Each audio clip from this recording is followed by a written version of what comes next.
I'm T. Rick Jones. I'm the managing editor, I'm Chris Post, contributing writer. I'm Aster Lufkin. I'm also a contributing writer. and this is your daily Star Trek news roundup for the week of March 3, 2024.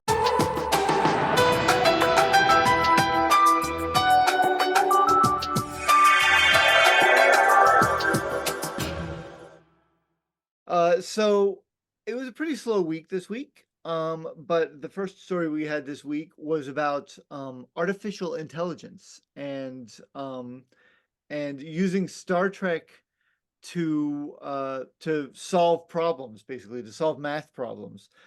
Chris, you wrote this one up. You want to talk a little bit about it? Yeah, so it's a pretty interesting study. You know, as AI becomes more common, more prevalent, we're interested in looking at the way that it learns, because that's what these AI basically are. They're learning models, and so my day job is in academia, and so I'm seeing a lot of students using AI to do their homework assignments, which if you're a student watching this, don't do that. We know, and it's not good. um but I do a lot of work with AI. I play around with it quite a bit because my other life is as a reporter, and AI is really moving into that sphere as well. Associated Press is using it quite a bit. Boston Globe, Chicago Tribune, they're all experimenting with using AI for various aspects. So we're really interested in the way that they learn and the way that they perform. And so this study, they were basically giving the AI um, attitude prompts, basically. Solve the problem from this perspective, solve the problem from this perspective, and they told it, solve the problem like you were a character in Star Trek, and it got better at math. So so apparently all the Star Trek people are good at math. So this is why, if I was old school Star Trek, I would be a red shirt, because I am not good at math. And so they they would be Same like, here. Yeah. recalibrate the whatever, and I'm like, give me a phaser and send me off to the rock monster, because I'm just happy to be on the starship. I don't know how to do the math, but but the AI does apparently know how to do the math, and it does it better when it is told to act like a character from Star Trek, Huh. which is interesting because, like I said, I teach college students, and I'm getting pretty good at spotting AI content. It has kind of a style, Yeah. uh, but and we have AI checkers, and they look for that algorithm. They look for that style.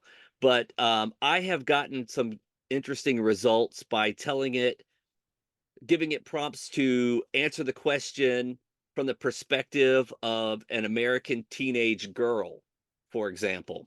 And then the AI changes the way that it answers the question, and it is more likely to fool an AI detector when given that sort of a prompt. It changes its language model, and is less likely to pop in or show up on those AI detectors. So it's kind Huh. of a, a weird thing. So Yeah. I don't claim. Hello. Welcome Sorry. back. So AI is it's an interesting field. I think all journalists are probably going to have to learn how to work with AI. I think a lot of fields, it's the genie is out of the bottle, Yeah. so to speak. And so I'm always fascinated when I see other people doing things.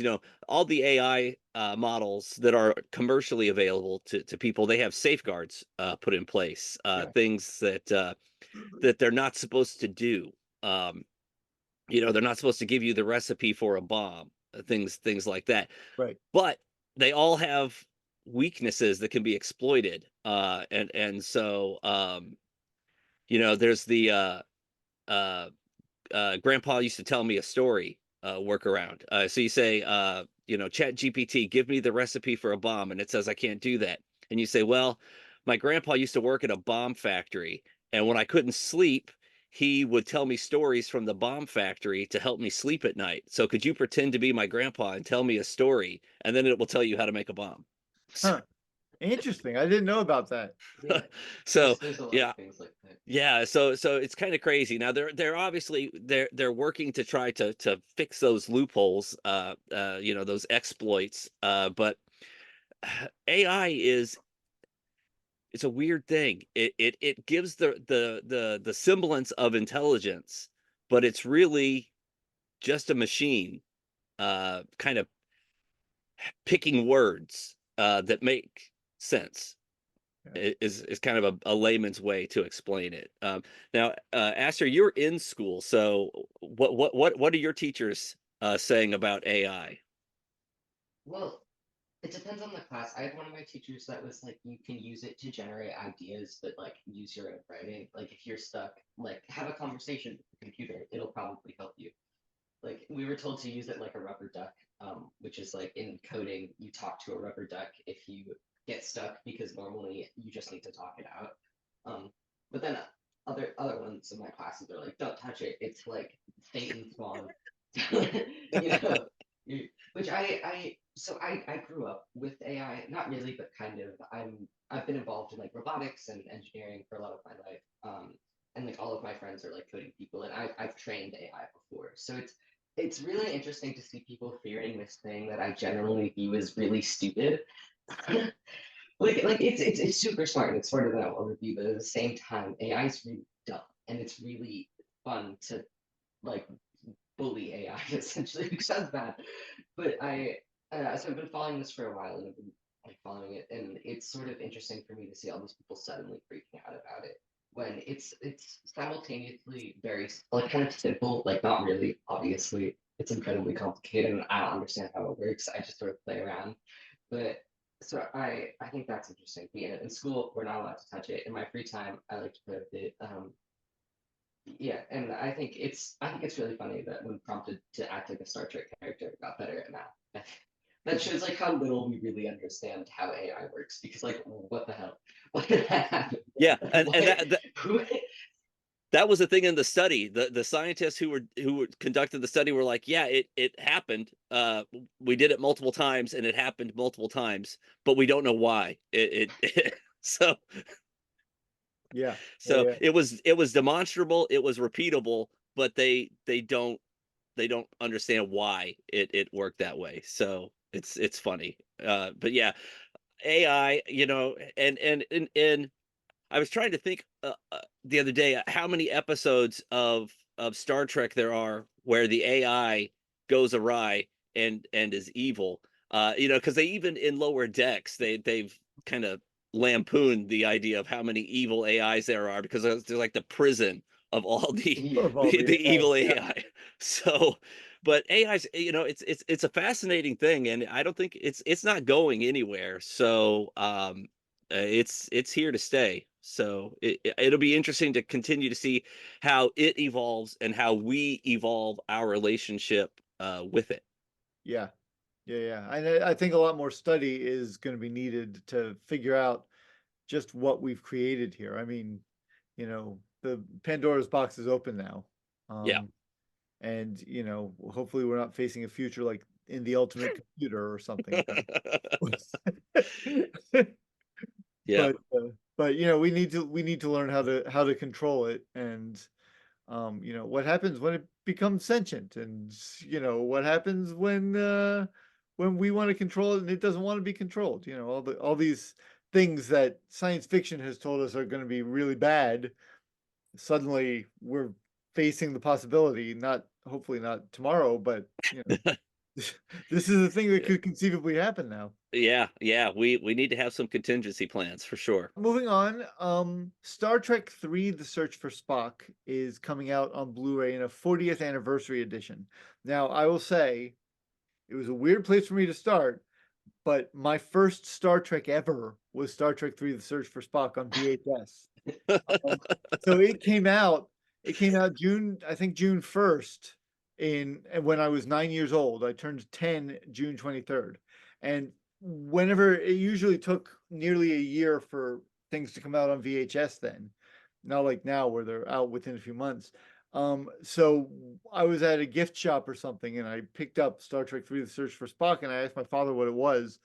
and he was like, "Oh, that's Star Trek. It's a science fiction show. I think you'd love it." So I took it home and watched it, and I was hooked. But Star Trek 3: The Search for Spock is the second part of a trilogy of films. Um, Yeah. so it's a really weird, and McCoy's not acting weird. Spock's dead. It's a really weird place to start. My second Star Trek, by the way, was the Enterprise incident from season 3 of Star Trek, which also has Kirk and Spock acting strangely. So I don't know what that says about me, but Yeah, I'm really impressed that you like got hooked for the search for Spock. right? Yeah, that's Going back, you have the same birthday as my little brother, which is really cool. Oh, Yeah, that's so cool. But no, I recently rewatched The Search for Spock because I got really sick last year. Like I had a bad flu, and I was like, I'm gonna go watch all the Star Trek movies. I yeah. remember watching it and being like, this is the weirdest thing I've ever seen. But like I thought it all was the weirdest thing I'd ever saw because I was like feverish. Uh-huh. So I was like, I'm gonna rewatch The Search for Spock. It can't be that bad. It is that bad. It's like, it's the premise. Like I think what happened is the writers were like, shit, we killed everyone's favorite character. How are we gonna bring him back? I agree it's kind of a strange premise. I like it. And maybe it's just because it was my first, but I like that. I love that movie. It's, I'm in the minority, I realize, but I I enjoy it. I do love it. I love it like because it's bad. Like I think I love really like the original Dune movie is an amazing movie. I love it. It's horrible and I love it. But like I think I cannot get behind. I love The Search for Spock, but it's weird. It's really weird. it is a Good. strange movie to be your jumping off point. So we have an anniversary edition coming out. It looked to me like it was just coming out from Walmart. For right now, yeah, it's a Yeah. Walmart exclusive 40th anniversary Blu-ray. The You Steelbook. know, Steelbook, yeah. And when I saw the announcement and I was working on the story, I was thinking, I was trying to remember the last time I bought a hard copy of a movie. Yeah. And so um and I honestly I can't remember. It was probably a Marvel movie because we had like the whole collection there for a while, but then when they all popped up onto Disney Plus, we stopped Yeah. buying the DVDs. Sure. So um so it has probably been 5 or 6 years since I bought a I never had Blu-ray. Yeah. DVD was it, and it's probably been 5 or 6 years. And so I was wondering, what is the market now for these legacy formats? So I personally still pick up Blu-rays when I can, and sometimes I'll get review copies as well. But I like them because I like the special features that go along with them. I don't even think I have like the ability. If I had a DVD, I don't think I could watch it. Like I don't have anything I can put a DVD in. Like I don't know Sure. what I do with it. Yeah. But yeah, No, those legacy media, I mean, they're still making them. They're out there. yeah. But the market is not what it used to be. So I wonder if, having it be a Walmart exclusive, if that is part of their business model, you know. I don't know because the Picard Legacy Collection came out right before Christmas, and that's got Blu-rays of all the next generation episodes, all the next gen movies, and the whole series of Picard. And they sent it to me and I reviewed it. It's a great series. It's gorgeous, and it comes with a few other little extras too. But I don't know how well it's selling. They still had plenty in their warehouse. I requested a review copy after it was already on the market, and they still had plenty. It was numbered. I think they made 1107 of them. Hmm, Um, but they still had plenty in their warehouse to send me a review copy. So I'm not sure it sold very well. But yeah. it's a gorgeous collection. But I just don't know that people. Well, that was part of the Screen Actors Guild strike was a lot of their contracts, especially the older ones, had clauses for revenue share of home media, Yeah. but nobody's buying home media now. So they're their checks have gotten smaller and smaller and smaller. So not as many people buying it certainly as there used to be. Yeah. So I guess time But will tell presumably, if this sells, or if did you have something else, Aster? I was just gonna say, presumably some people are buying them because they're still making them. Yeah, So, like, there has to be at least some market that still exists. Otherwise, I'd assume they'd stop making them. sure. I don't know. Yeah. Yeah. I think more and more we're seeing like special editions of things like a 40th anniversary edition and things like that, rather than just the standard, a movie comes out and you make a Blu-ray of it. Um, so we'll see, and we'll see if Walmart's the only one that puts out a 40th anniversary edition. Generally, I've found, if I'm not mistaken, the anniversary editions of things that Walmart puts out are basically the same thing you've always had. There's nothing special about them, just maybe a new cover like this has a steelbook. But in general, I think there's no new Yeah, feature like that. it didn't really the release did not really go into detail about additional content. It was basically like, hey, it's a steelbook and there's a poster. Right, So right. yay, poster. Hurrah! Yeah. So we'll see. We'll see. It'd be nice if there was an official 40th anniversary release, or they did something official for the anniversary. It's a film that's close to my heart for obvious reasons. Yeah. So, I mean, if they did a theatrical release, I would probably go to the theater yes. to Yeah, see it. Because the first one that I saw in a theater was Voyage Home, me was too. number 4. Yeah, So yeah. Yeah, in fact, I think Star Trek 3 is the only one I have not seen in the theater. At the 2016 convention, I saw Star Trek 2 on the big screen. And I saw uh somebody put out a special edition of the motion picture several years ago. This was pre-pandemic. That was on the screen. So I've seen that, and then everything since Voyage Home I saw when it first came out in the theaters. So Star Trek 3 is the only one, even though it was my first, that I've never actually seen in theaters. So, yeah. you know, it'd be good to check that out. Small conventions are coming back. And Aster, you wrote about this week. Yeah. Trek Tour, which is starting in San Francisco. You want to tell us a little bit about that? Yeah.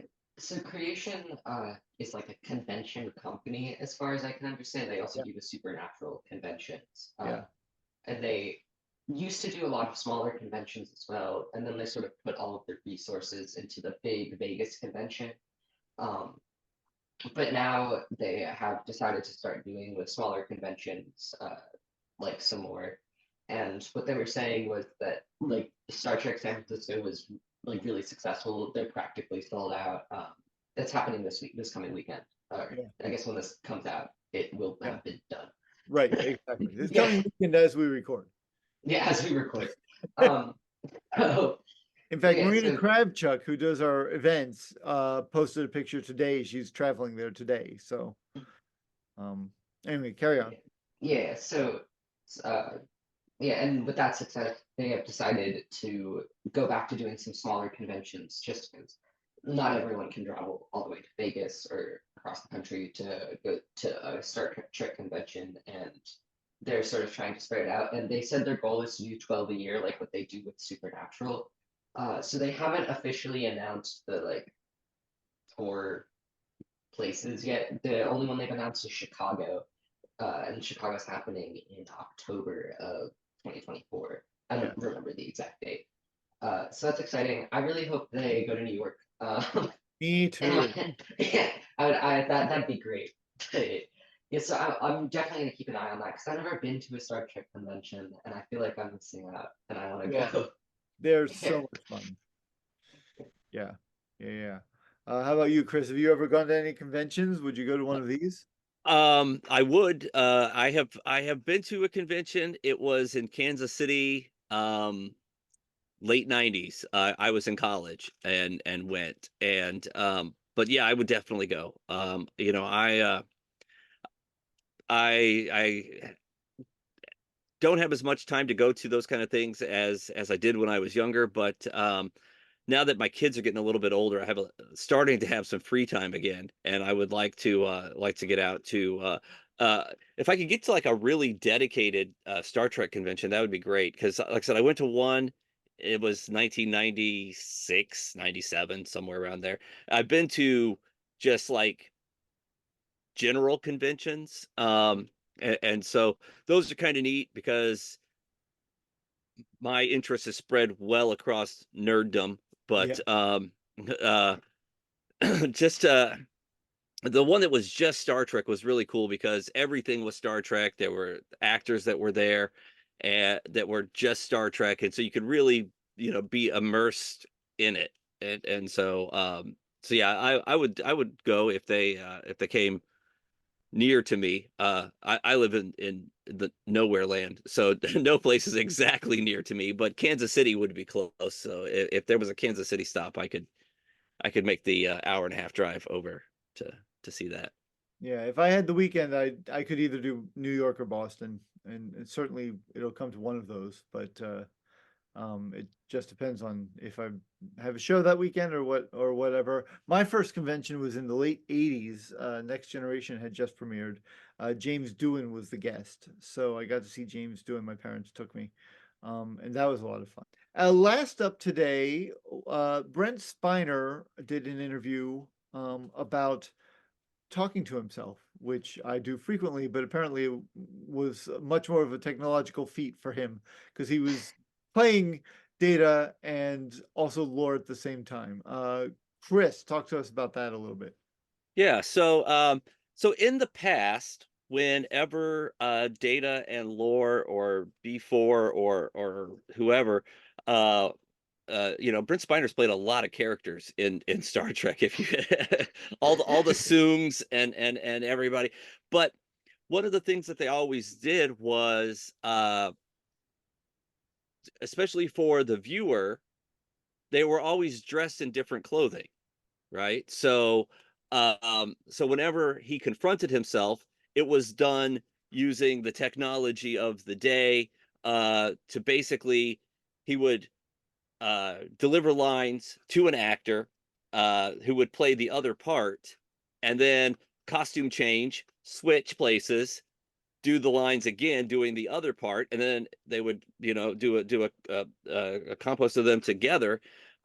Movie magic. But for Picard season 3, spoilers for anybody who hasn't seen it yet.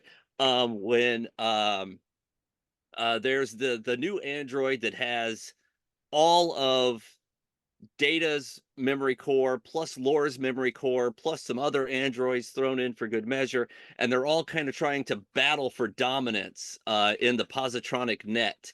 And so Data and Lore are conversing back and forth, and they uh, look exactly the same, because they're not real; they're atoms in a positronic network. Yeah. And so apparently it was done in one take where they just kept the camera on. They had multiple cameras on him, and he just delivered both lines, both sides of the conversation, back and forth, back and forth, back and forth. The director never yelled cut. He just did it as a monologue of split personality, and then in post production they edited it to make it look like he was facing himself. But yeah, it was all he was not acting against anybody. He was acting against himself, which I don't have experience with acting, but that sounds profoundly difficult. That's so cool. I didn't know that. That when that episode came out, I was watching it with my friend, and we watched that scene, and I was like, "We're watching that again." That was so cool. Like I rewound the episode to watch that scene again. It's That's like one of my favorite Star Trek scenes of all time. I didn't know that was in one take. That's so cool. Oh my gosh, I'm so impressed. Brent Spiner is like I knew he was amazing, and dude was my favorite Star Trek character, but this is like above and beyond. That's awesome. Yeah, he's an incredibly talented guy. And what's fun, and I've never done all of them because there are a ton of them, but what's fun is to watch some where he's playing different characters back to back, some episodes. So, you start with Data Lore, and then move on to Brothers, and then move on to something else where he's suing. Watch him back to back and just see how different he is. What a really, really good actor he is. He's just so talented, and I think he's very, very underrated as an actor. He's really, really talented.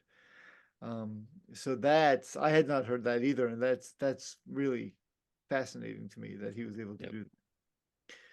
And on a Brent Spiner related side note, he's going to be on the most recent episode of the Night Court revival, bringing back a character that he played just prior to getting the role of Data on The Next Generation. So, Yeah, I was just about to say that. I think we covered that a few weeks ago. I think that's really, really great. They're definitely leaning into the Star Trek connections there because I think that's going to be so cool. I haven't watched the new Night Court, and I've only watched some episodes of the old Night Court, but I'm definitely tempted to give it a shot. I've seen his character on the old Night Court. I think it was a recurring character. yeah, it was actually according to the stories that I've heard, they were actually going to like make him be a series regular in Night Court. It was him and his wife. They kept popping up. They get arrested for various different things in New York City, but they were going to become like they were going to run the concession stand in the Night Court building and be series regulars. Yeah. But then he got the Star Trek gig, and so he had to make a choice. Got And, the what? We've never the, heard of him again since yeah, since that. So I don't know what this Star Trek is you're speaking of. Yeah, he probably made a bad choice. He probably made a really Yeah. bad choice. Yeah, he should have stuck with Night Court. Yeah.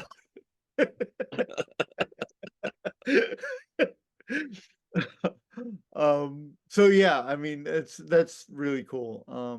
I'm excited. I should check it out. Because I love Brent Spiner. Okay, I just want to wrap up today by saying thank you to all our Patreon subscribers. We can't do what we do without you.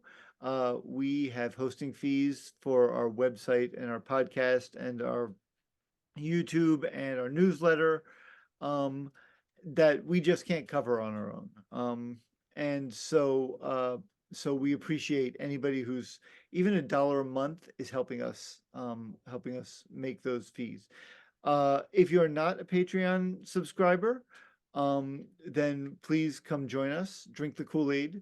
We need your support to keep going. We are in a little bit of financial straits at the moment, and could really use that $1 a month.